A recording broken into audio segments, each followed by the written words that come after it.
The first thing Ethan Whitmore noticed was not the marble lobby, or the 20-foot glass walls, or the quiet wealth that hung in the air like expensive cologne. It was his ex-wife's name on the door. 3 years earlier, he had taken the house because he believed a woman like Claire could not survive without walls he had paid for. Now he stood on the 32nd floor of a Manhattan office tower, one hand frozen around the leather handle of his briefcase, staring at polished brass letters mounted on frosted glass. Claire Whitmore Interiors. Relative of yours. The question should have been easy. A joke, maybe. A shrug. Sad. And his name sounded different in her voice now. Not bitter. Not wounded. Sentence landed softly, which somehow made it worse. Ethan had built a career on square footage, zoning leverage, and sales language polished until it reflected whatever the buyer wanted to see. Painted the dining room a soft gray Ethan later claimed he had chosen. She planted lavender near the porch because his mother hated anything too bright, then replaced it with white roses when Ethan said the landscaping needed to look more refined. She found the old brass chandelier in a salvage shop in Vermont, drove nearly 4 hours to pick it up, and spent an entire weekend polishing it at the kitchen table while Ethan took calls from clients and told them his wife had a good eye for domestic things. Called it fair. Claire called it nothing, because speaking would have made her cry, and she refused to give him that satisfaction. The settlement meeting took place on a Tuesday morning in a glass-walled law office overlooking downtown Stamford, the kind of place where pain was translated into billable hours and served with burnt coffee in porcelain cups. To the home. His mouth tightened, not with guilt, but annoyance. I think the offer is generous, he said. Generous. The word slid across the table like a coin toss to a street musician. Claire folded her hands in her lap so no one would see them shaking. Her attorney leaned toward her and whispered that fighting could take months, maybe longer, and legal fees would climb faster than the settlement itself. Ethan's attorney added that prolonged litigation would be emotionally draining for everyone involved, which was a polished way of saying Ethan could afford to wait and Claire could not. That was when Claire understood the real architecture of the room. It was not built of glass, steel, and walnut. It was built of money. Ethan had more of it. Therefore, Ethan had more time. Therefore, Ethan had more truth, at least on paper. When the final documents were pushed toward her, Claire stared at the signature line until the letters blurred. Her married name sat there waiting for her like a trap. Claire Whitmore. The same name that had once meant Christmas cards, dinner reservations, and monogram towels in a linen closet she had organized by season. Now it meant surrender. Ethan clicked his pen and signed first. Fast. Clean. Almost bored. When it was Claire's turn, she lifted the pen and felt something inside her go very quiet. Not peaceful. Not healed. Just quiet in the way the air gets before a hard winter. She signed each page. Then, from her purse, she took the brass house key off her ring. It was warm from her hand. For a second, she let herself remember the first day they moved in, how she had stood on the porch surrounded by boxes and believed she was entering the safest chapter of her life. Then she placed the key in the center of the table. Ethan watched it land between them. You will miss that house more than you will miss me, he said softly, not loud enough for the attorneys to object, but clear enough to be remembered. Claire looked at him then, really looked, and saw not a man she had failed to keep, but a man who needed her smaller so he could feel tall. She picked up her purse, stood, and left without answering, because some doors do not deserve the dignity of a goodbye. For the first 3 nights after the settlement, Claire slept on Rachel Monroe's sofa in Norwalk with her knees tucked to her chest and her phone face down on the coffee table, as if turning the screen away could keep the rest of her life from finding her. Rachel had been her college roommate before she became a practical, sharp-eyed accountant who believed emotions were real but receipts were better. She did not ask Claire to talk before she was ready. She simply placed clean sheets on the couch, stocked the freezer with soup, and left a legal pad on the kitchen counter with a pen clipped to the top. On the 4th morning, while rain tapped against the window and commuters hissed past on wet pavement outside, Claire found Rachel at the table with 2 mugs of coffee and a stack of folders. You do not have to rebuild today, Rachel said, but you do have to know what is left. That was how Claire learned the exact size of her life after Ethan. $8,412 in checking. A 10-year-old Subaru with 1 cracked taillight. 3 boxes of clothes. 2 lamps. A set of copper measuring cups Ethan had once called unnecessary. half a retirement account she was afraid to touch, and one settlement check that looked larger on paper than it felt once. Rent, insurance, taxes, and legal fees began circling it like birds over a field. Rachel wrote the numbers down in neat columns. Claire stared at them until they stopped looking like math and started looking like weather. "I cannot afford Greenwich," she said. Her voice sounded flat, almost practical, which frightened her more than crying would have. Rachel nodded. "No, but there is a studio above a laundromat in Stamford. 500 square feet. No elevator. The heat complains before it works. The landlord is odd, but legal enough for Connecticut, which is apparently the standard now." Claire almost smiled. 2 days later, she stood in that studio holding a cardboard box against her hip while the machines below rumbled through the floor like distant thunder. The hallway smelled of detergent, warm cotton, and old paint. The apartment had one narrow window, a kitchenette, with cabinets that did not close properly, and a bathroom mirror spotted silver around the edges. The ceiling slanted over the sleeping area, forcing her to duck if she moved too quickly. It was not charming in the way rental listings lie to desperate people. It was small. It was tired. It was hers. That last part nearly undid her. Claire set the box down on the floor and opened it with a house key she no longer needed. Inside were fabric swatches, paint decks, a tape measure, 2 sketchbooks, and the old brass door knocker from Maple Ridge Lane that she had found in a drawer years ago and kept because Ethan said it was junk. She placed it on the windowsill, not as a souvenir, not as grief, as evidence. She had known how to see value before anyone paid her for it. That evening, she unfolded a cheap table from Target, set her laptop on top, and opened a blank document. The cursor blinked at her with obscene confidence, as if starting over were merely a matter of typing. She wrote Whitmore Design Draft 1. Then she deleted it. She wrote Claire Designs. Deleted that too. She sat there for nearly an hour while the dryers below spun other people's shirts, towels, uniforms, and bedsheets into something clean enough to use again. Finally, she typed Claire Whitmore Interiors and did not delete it. Ethan had made the name feel borrowed, then broken, but it had been on her mail, her tax returns, her failures, her survival. She would not hand him the power to make even her own name unlivable. The first client came from Rachel's sister, a nurse in Bridgeport who wanted help making her kitchen feel less like a place where bills went to die. Claire charged $300, then spent twice that amount in time, gas, samples, and worry.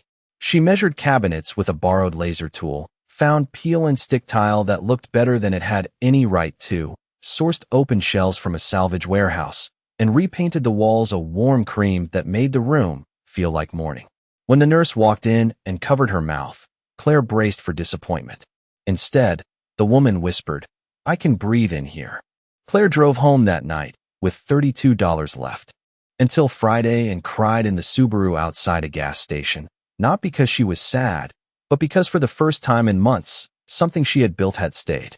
By the end of that first month, Claire had learned that starting a business was less like a grand rebirth and more like trying to build a staircase in the dark while carrying groceries. There was no triumphant music, no tasteful montage, no kindly universe placing perfect opportunities in her path because she had suffered enough. There were invoices that came late, emails that went unanswered, paint samples that looked elegant in daylight and criminal under kitchen bulbs, and mornings when she woke before sunrise with her heart pounding because she had remembered another bill. Still, every small job became a stone under her feet. A nursery in New Haven for a couple expecting their first child. A living room in Fairfield for a retired teacher who wanted her late husband's books displayed instead of hidden in boxes. A mudroom in Darien where 3 children, 2 golden retrievers, and 1 exhausted mother had defeated every storage system known to modern civilization. Claire took measurements, drove samples across county lines, carried tile boxes upstairs, and answered messages at midnight because fear had made her disciplined in a way comfort never had. Her clients noticed things Ethan never had. They noticed she listened. They noticed she remembered that one woman hated bright overhead lights because hospitals made her nervous, that another wanted a reading corner facing west because that was when her house finally became quiet, that a third client cared more about washable slipcovers than imported fabric because real life had the nerve to spill juice on expensive furniture. Claire's work was not flashy. It was intimate, practical, quietly beautiful. She did not design rooms for photographs.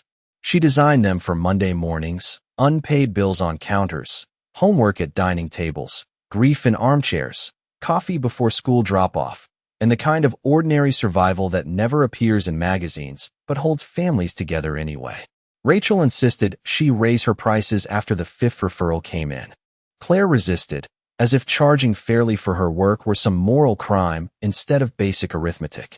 Rachel sat across from her at the folding table one evening, wearing reading glasses and the expression of a woman prepared to bully financial literacy in a civilization one wounded friend at a time.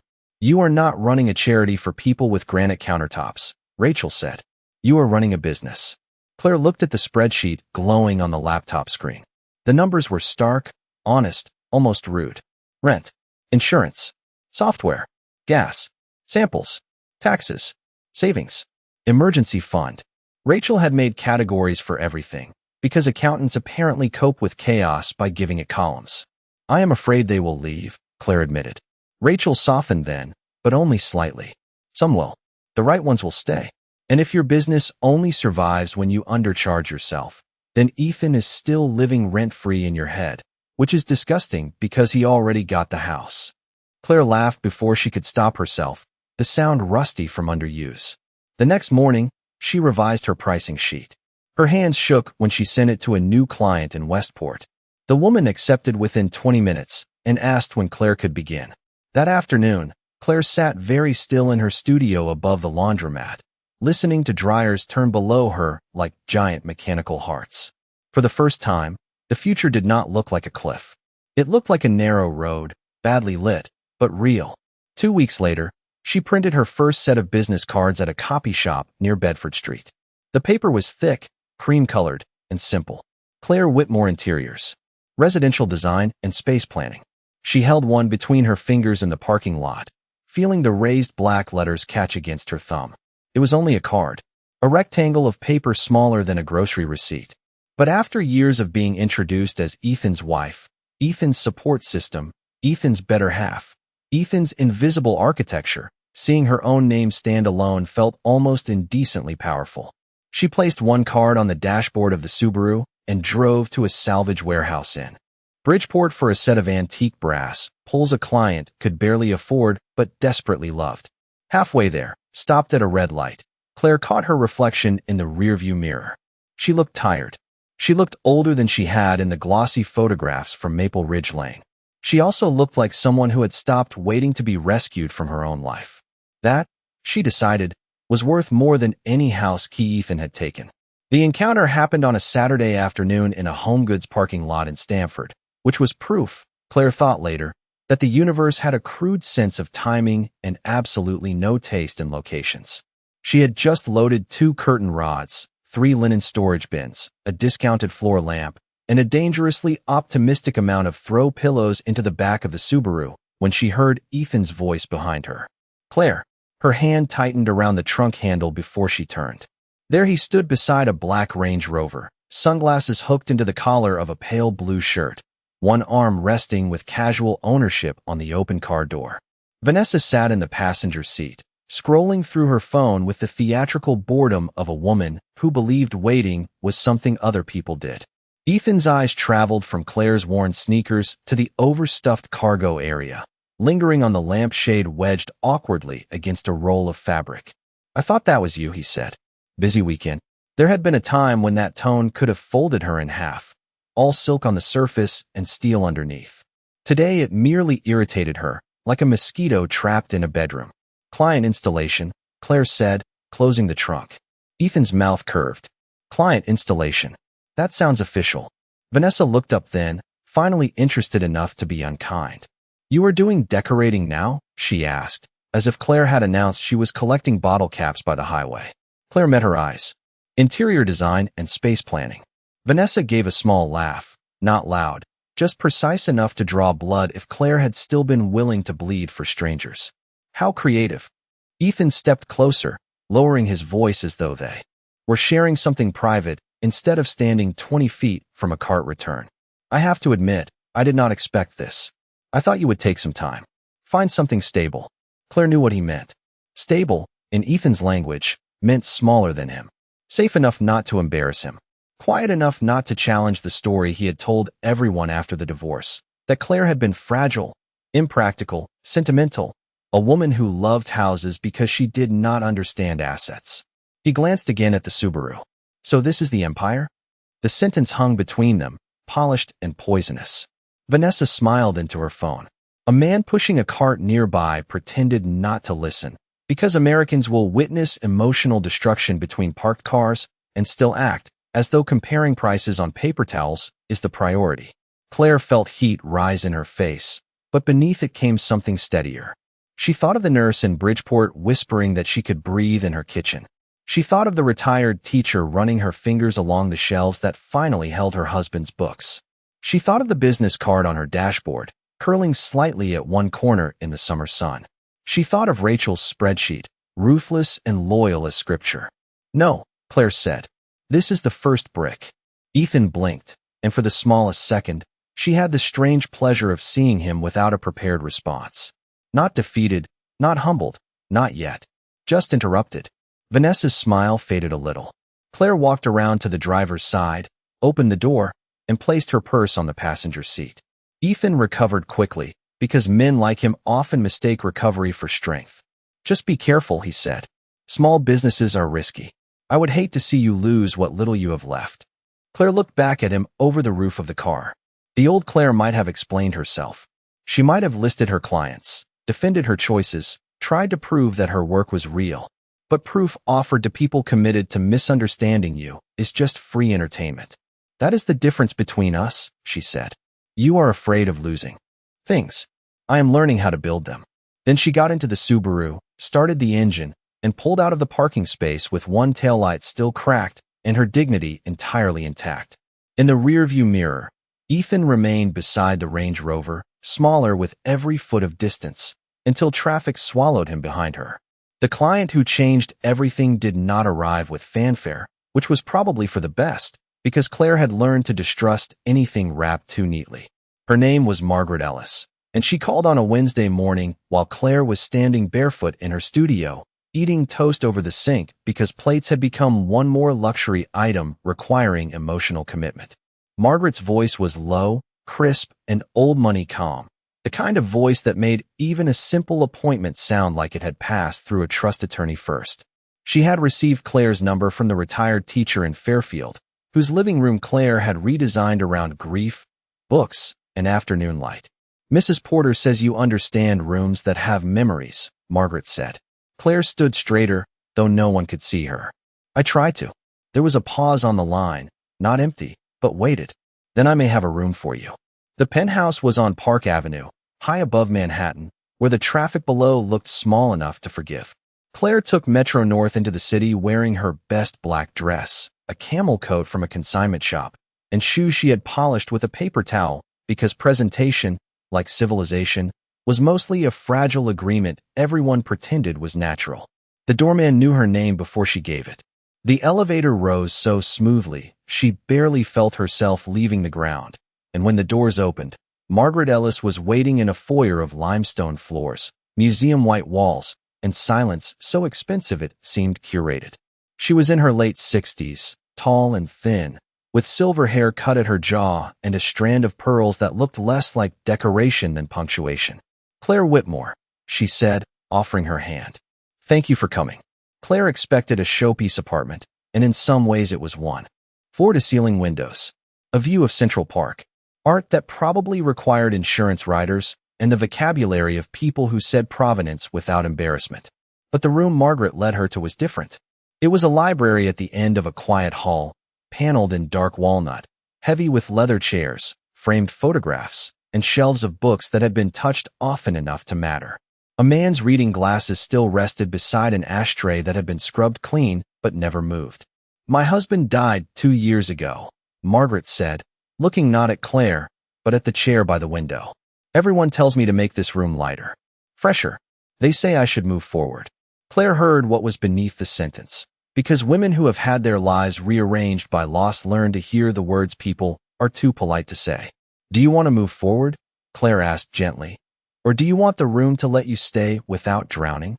Margaret turned then, and for the first time, Her composed face changed. Not much. Just enough. That, she said quietly, is the first intelligent question anyone has asked me. Claire spent 2 hours in that library. She did not begin with fabric or budget or square footage. She asked where Mr. Ellis had read in the morning, which books he reached for when he could not sleep, whether Margaret sat in the room now or avoided it. She noticed the lamp was too harsh, the chair too low for Margaret's back, the shelves crowded with memories, but no room for the living woman left behind.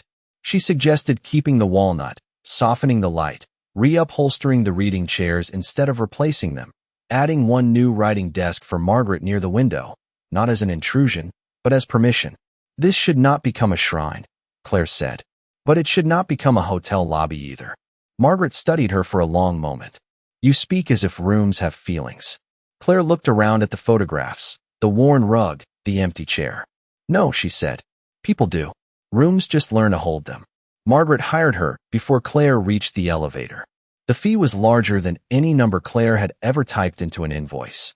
Large enough that she checked it 3 times before sending, as if an extra zero might have wandered in drunk and irresponsible. 2 weeks later, after the first presentation, Margaret invited 3 friends to see the concept boards. One owned a brownstone on the Upper East Side. Another sat on the board of a private foundation. The third was married to a developer with a stalled luxury condominium project in need of warmth, which in real estate language meant someone had built an expensive glass box and only then discovered human beings were expected to live in it. By spring, Claire was taking the train into Manhattan twice a week. By summer, she had a wait list. And every time she stepped into Margaret's library, watching that room become neither past nor future, but something honest between them, Claire understood that Ethan had been wrong about the nature of building. Walls were easy. Anyone with money could raise walls. The harder thing was making a place where someone could finally breathe. Success did not arrive like a trumpet blast. It arrived like an overbooked calendar, a sore back, and a bank account that no longer made Claire afraid to buy good coffee. By the fall of her second year on her own, the studio above the laundromat had become impossible. Fabric samples climbed the walls in labeled bins. Blueprints covered the tiny kitchen counter. Boxes of hardware lived under her bed. One corner held a printer that screamed like a trapped animal every time she asked it to produce a contract, which seemed fitting because business ownership was mostly asking machinery and people to do reasonable things while they responded with drama. Claire hired her first assistant in October, a 24-year-old design school graduate named Maya Bennett, who had sharp eyes, blunt bangs, and the terrifying confidence of someone who could make a spreadsheet and a mood board in the same afternoon. Maya arrived for the interview carrying a portfolio, a reusable water bottle, and exactly no patience for nonsense. Your work feels lived in, she told Claire, flipping through photographs of completed rooms. Not staged. That is rare. Claire had expected to be the one evaluating Maya. Instead, she found herself sitting straighter, oddly grateful to be seen by someone who had not known her as Ethan's wife first. They worked from the folding table for 6 weeks before Rachel finally intervened. You are running a growing design firm out of a space where the conference room is also your laundry basket, Rachel said one evening, holding a takeout container in one hand and Claire's profit and loss statement in the other. This is not charming anymore. This is how people end up on business podcasts explaining preventable chaos. Claire resisted because growth felt dangerous. Debt had teeth. Rent had teeth. Hiring had teeth. Every step forward seemed to come with paperwork waiting behind it, smiling politely. But the numbers were real. Margaret's referrals had led to 3 full home projects in Westchester, a brownstone renovation in Brooklyn Heights, and a boutique hotel lobby in Soho whose owner used words like elevated and authentic, so often Claire briefly considered charging extra for vocabulary pain. The work was there. The money was steadier. The fear remained, but it no longer got to vote alone. In January, Claire signed a lease on a small office in a converted brick building near South and Stamford. It was not glamorous. The floors creaked. The windows rattled and hard wind-off Long Island Sound. The elevator was moody enough to require emotional negotiation. But there was room for desks, samples, a meeting table, and one narrow private office with morning light. On move-in day, Maya brought bagels, Rachel brought a label maker, and Claire brought the brass door knocker from the windowsill of the studio. She placed it on a shelf behind her desk, not because she missed Maple Ridge Lane, but because she needed to remember the difference between being removed and being erased. One could happen to you. The other required your permission. The sign company arrived 2 weeks later. Claire stood in the hallway while a young installer in a Yankees cap aligned black letters on the frosted glass. Claire Whitmore Interiors. The words were smaller than the brass letters Ethan would one day see in Manhattan, but to Claire they felt enormous. Maya stepped beside her, arms crossed, smiling. Looks official. Rachel, who had come under the excuse of reviewing payroll and stayed because she was sentimental in the inconvenient way practical people often are, wiped at the corner of one eye and blamed dust. Claire did not speak for a long moment. Her throat had tightened around something too large to name. She thought of the law office in Stamford. The key on the table. Ethan's voice telling her she would miss the house more than she would miss him. She thought of the first night above the laundromat, when the dryers had shaken the floor beneath her feet, and she had not known whether she was beginning or simply surviving. Now clients would walk through a door with her name on it. Employees would receive paychecks from a company she had built one invoice, one room, one terrified decision at a time.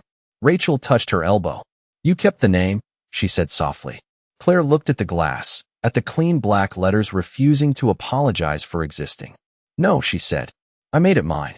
For a while, Ethan remained where Claire had left him in her imagination, polished, confident, and protected by the illusion that winning once meant winning forever. In real life, he had been moving through his own decline with the practiced denial of a man who believed bad quarters were temporary, bad judgment was strategic, and consequences were what happened to less impressive people.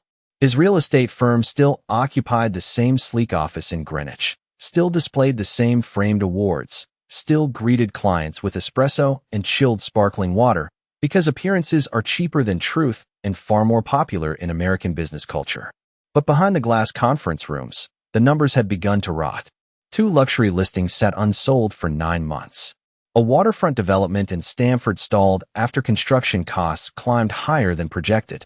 Investors who once answered Ethan's calls on the second ring now let them drift to voicemail, then responded with cheerful little emails full of phrases like reassessing our position and watching the market carefully, which was Wall Street poetry for no. Vanessa noticed before he admitted it. She had a talent for sensing when the room's temperature shifted against her interests. At first, she framed her concern as support, standing in Ethan's kitchen at Maple Ridge Lane with her phone in one hand and a green smoothie in the other, telling him he needed to modernize his brand. Then she suggested he stop relying on old contacts. Then she began saying things like, your generation of developers, though Ethan was only 43, which proved that cruelty does not require accuracy, only timing. The house itself had changed under her hand. The lavender Claire once planted was gone. The porch swing had been removed because Vanessa said it looked too country. The library Claire had painted deep blue for quiet evenings became a staging room for sample boards Ethan never used and fitness equipment Vanessa bought during a week of aggressive self-improvement. It was still valuable. It was still photographed beautifully, but it no longer felt inhabited. It looked like a house waiting for strangers to approve it. Ethan told himself that was success. Then came Westbridge. The project was a mixed-use luxury development near the Hudson River, 3 towers, ground floor retail, private amenities, and enough square footage to rescue a balance sheet if a man could get his hands on it. Ethan needed the contract badly enough to stop sleeping well, though he described this as being energized. The Westbridge Group wanted more than financial projections. They wanted lifestyle strategy, buyer experience, emotional appeal, all the soft human language Ethan had spent years dismissing because it could not be easily measured in dollars per square foot. Their representative, a careful man named Daniel Hargrove, told Ethan over lunch in Midtown that the final presentation would require collaboration with a design firm already trusted by the investors. They understand how people make decisions inside a space, Daniel said, cutting into his salmon as if he had not just placed Ethan's future in someone else's hands. Ethan smiled. We work well with design teams. This was not entirely true. Ethan worked well with people who agreed with him. Quickly. Still, he nodded, collected the briefing packet, and waited until he was back in the town car before opening it. The firm name was listed on the second page, but the logo had been printed small, and Ethan, distracted by cost estimates and zoning notes, barely saw it. Claire Whitmore Interiors. The name passed under his eyes like a shadow he refused to recognize. Vanessa saw it later that evening while flipping through the packet at the kitchen island Claire had chosen years ago. Whitmore, she said. That is funny. Maybe they are distant cousins. Ethan did not look up from his laptop. Common enough name. The lie tasted metallic, but he swallowed it. Denial had become a daily supplement by then. 2 days later, Daniel's assistant sent the calendar invite for the introductory meeting at a Manhattan office tower. Ethan accepted within 30 seconds. Vanessa insisted on coming, saying her eye for presentation would help, though Ethan suspected she simply wanted to witness the rescue of the life she had invested in. On the morning of the meeting, Ethan stood in the bathroom mirror at Maple Ridge Lane adjusting his tie beneath lights Claire had once begged him to replace because they made everyone look tired. He looked successful if viewed quickly. That, he had learned, was often enough. He walked through the front hall without noticing the silence of the house he had fought so hard to keep, drove into Manhattan beside Vanessa, and stepped into an elevator rising toward the one door he had never imagined he would need opened for him. The elevator climbed with the smooth indifference of expensive engineering, carrying Ethan and Vanessa 32 floors above the city while neither of them spoke. Vanessa checked her reflection in the mirrored wall, tilting her chin slightly, smoothing one hand over the sleeve of her coat. Ethan watched the numbers glow above the doors and told himself the tightness in his chest was only caffeine. He had reviewed the Westbridge packet twice that morning, finally seeing the firm name clearly, finally admitting to himself what he had pretended not to know. Claire. Not a cousin. Not a coincidence. Claire. The woman he had expected to become a footnote had somehow become a vendor with influence over the contract he needed most. He had considered canceling. Then he imagined explaining that to Daniel Hargrove, to Vanessa, to his partners, to the lenders who had begun using softer voices with him, because soft voices are how bankers announce approaching danger without sounding impolite. So he came. Pride, that reliable American disease, held him upright better than courage ever could. The elevator doors opened into a reception area washed in late morning light. The space was not loud with wealth. It did not beg to be admired. It simply worked. Pale oak floors, textured cream walls, black-framed glass, a low sofa in slate blue, fresh branches in a ceramic vase near the desk. There was warmth here, but discipline too, the kind Claire had once tried to bring into Maple Ridge Lane before Ethan sterilized every room into something suitable for resale. Vanessa stepped out first and glanced around with the quick inventory of a woman measuring competition. It is smaller than I expected, she said, though not quietly enough. A young receptionist with dark blonde hair looked up from her computer and smiled as if she had been trained in the ancient art of hearing everything and reacting to nothing. Good morning. You must be here for the Westbridge meeting. Ethan offered his name. The receptionist checked the calendar. Ms. Whitmore will be ready shortly. Mr. Hargrove and the investment team are already in the conference room. Vanessa's eyes flicked toward Ethan at the words Ms. Whitmore, but he kept his expression even. He had sold properties through recessions, negotiated with zoning boards, soothed angry investors, and smiled through dinners where everyone at the table was quietly calculating how to use everyone else. He could survive 10 minutes with his ex-wife. That was what he told himself, because human beings are remarkably committed to lying in elevators and reception areas. Through the glass wall to their right, Ethan saw the office in motion. Designers leaned over plans at a long table. A man in rolled shirt sleeves held up 2 stone samples near the window, watching the light shift. Across them, Maya Bennett, though Ethan did not know her name yet, moved briskly between desks with a tablet in one hand and a coffee in the other, speaking with the effortless authority of someone young enough to still believe efficiency might save civilization. On the far wall, framed photographs showed finished spaces, not cold luxury, but rooms that felt inhabited. A library with amber lamps. A kitchen with worn leather stools. A hotel lobby softened by plants, books, and low seating arranged for conversation instead of intimidation. Ethan recognized the quality before he wanted to. Claire's eye had always known where people would stand, where they would hesitate, where they would need light, where they would need quiet. He had mistaken that instinct for decoration because it had benefited him for free.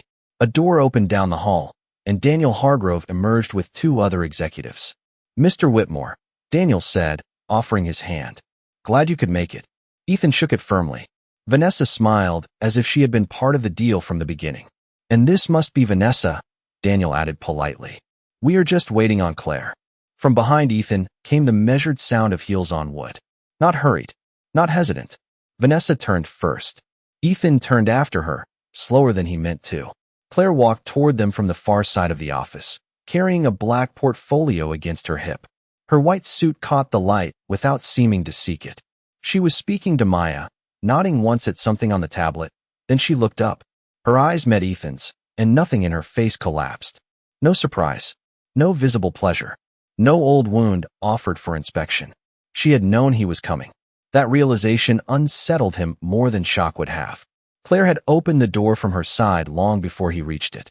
Claire stopped a few feet from Ethan, close enough for him to see that time had not made her harder in the way he expected. It had made her clearer. There were faint lines near her eyes now, the kind earned by squinting at invoices, floor plans, late trains, and rooms where she had to be taken seriously before anyone felt like granting her permission. But her face had none of the old nervous brightness, none of the eagerness to anticipate his mood before he named it. She greeted Daniel first, then the two executives, then Vanessa, and only then Ethan, not rudely, not warmly, just in the correct order for the business in front of her. That small rearrangement wounded him more than it should have. "Thank you all for coming," Claire said. "We are ready in the conference room." Vanessa recovered herself with admirable speed, because social ambition, like cockroaches and paperwork, survives nearly everything. "Your office is lovely," she said, smiling with all her teeth. "Very tasteful." "Thank you," Claire replied. "My team works hard to make spaces feel intentional." Ethan heard the sentence as a rebuke, though Claire had not aimed it directly at him. That was another unsettling thing. She no longer needed to aim. They followed her past the reception desk, and the office unfolded around them with a kind of quiet authority. On one wall, pinned beneath clean brass clips, were material palettes for Westbridge, warm limestone, smoked oak, hand-woven textiles, matte black fixtures, softened glass, muted greens pulled from river grasses rather than catalog trends. Ethan slowed despite himself. The boards were not merely pretty. They solved problems his proposal had described but not understood. The lobby he had imagined as impressive, Claire had made welcoming. The private lounge he had described as exclusive, she had made useful. The model residence he had treated as inventory, she had treated as a future Tuesday morning for someone with coffee cooling on the counter and a child's backpack by the door. Daniel noticed Ethan looking. Claire's team identified a weakness in the original buyer journey, he said. The numbers were strong, but the emotional sequence was cold. Vanessa gave a soft laugh. Emotional sequence. That sounds expensive. Claire turned slightly. It is less expensive than building something people admire but do not want to live in. The hallway went quiet for half a second. Not dramatically. No one gasped, because real power rarely announces itself like a bad courtroom show. But the sentence settled. Ethan felt it land in places he had boarded up years ago. At the conference room door, Claire paused beside the frosted glass.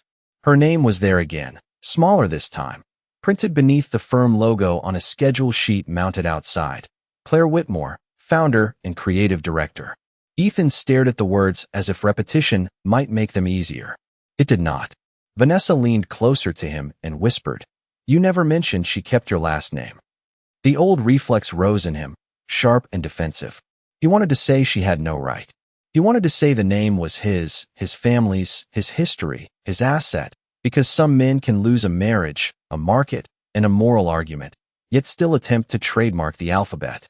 But before he could answer, Claire opened the door.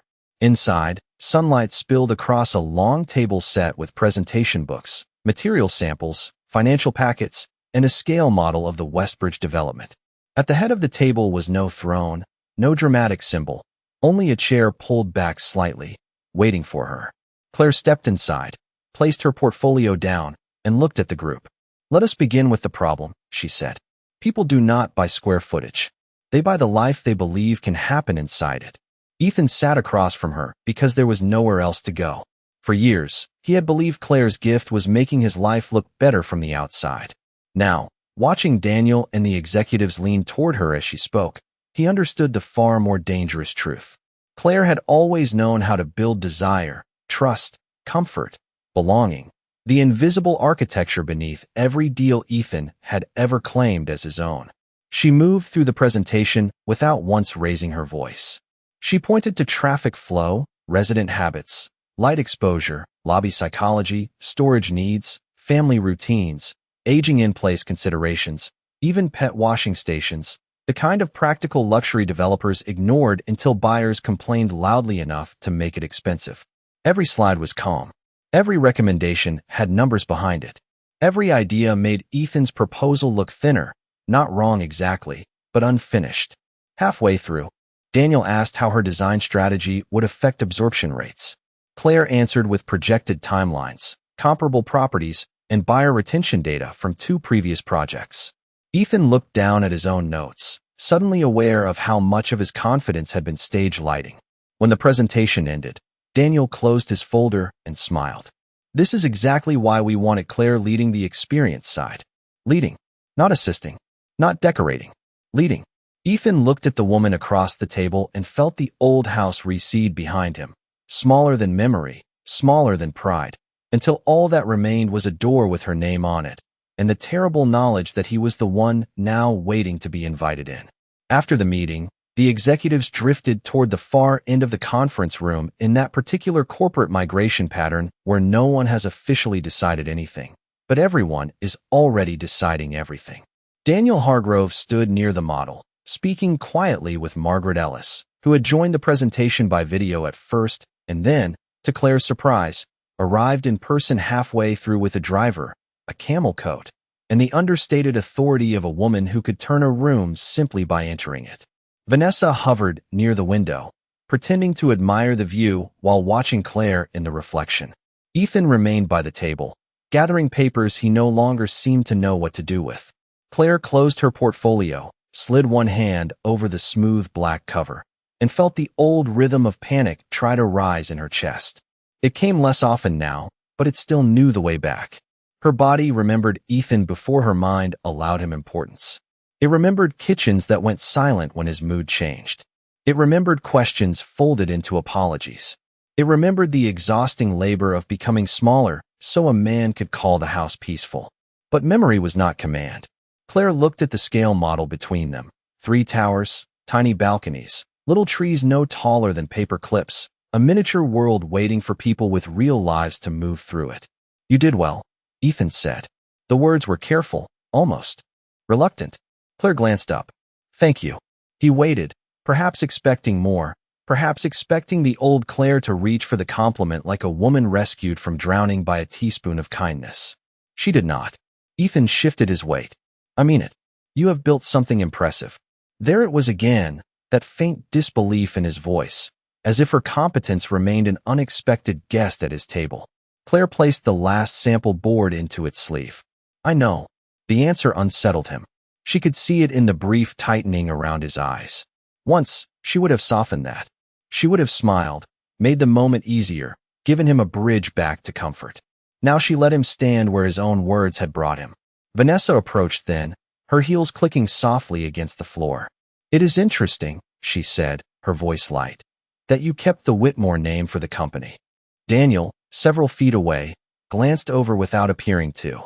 Corporate people were masters of pretending not to witness personal disaster while collecting every useful detail like loose change. Claire turned to Vanessa.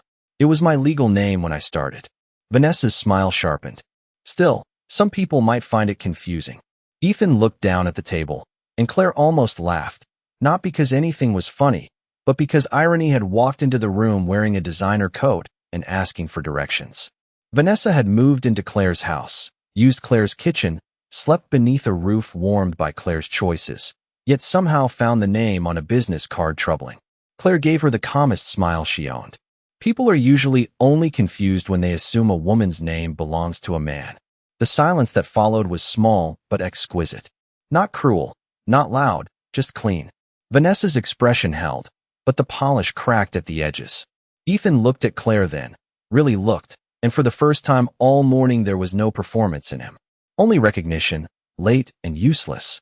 Claire, he said quietly, I never thought you would do something like this. I know, she replied. That was part of the problem. He swallowed. I was wrong about you. She picked up her portfolio. No, Ethan. You were wrong about ownership. You thought because the deed had your name, the life inside the house was yours too. You thought because I carried your last name, I existed under it. His face went still. Behind them, Daniel stopped pretending entirely. Margaret Ellis watched from near the door, her hands folded over the handle of her cane, her expression unreadable but not indifferent. Ethan's voice dropped. You used my name.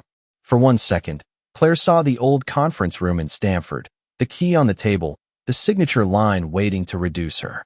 Then she saw the studio above the laundromat, Rachel's spreadsheets, Maya's first paycheck, Margaret's library, the nurse's kitchen, the glass door outside this room, her name steady against it. No, Claire said. I rebuilt mine. She did not raise her voice. She did not need to. The sentence moved through the room with more force than anger ever could. Ethan looked away first. Vanessa turned back toward the window, suddenly fascinated by Manhattan traffic 32 floors below. Daniel cleared his throat with the diplomatic mercy of a man who preferred contracts to emotional archaeology. Well, he said, I believe we have what we need for the next stage. Claire nodded and walked out of the conference room. Not quickly, not triumphantly, just with the steady pace of someone who had finally stopped asking the past for permission to leave.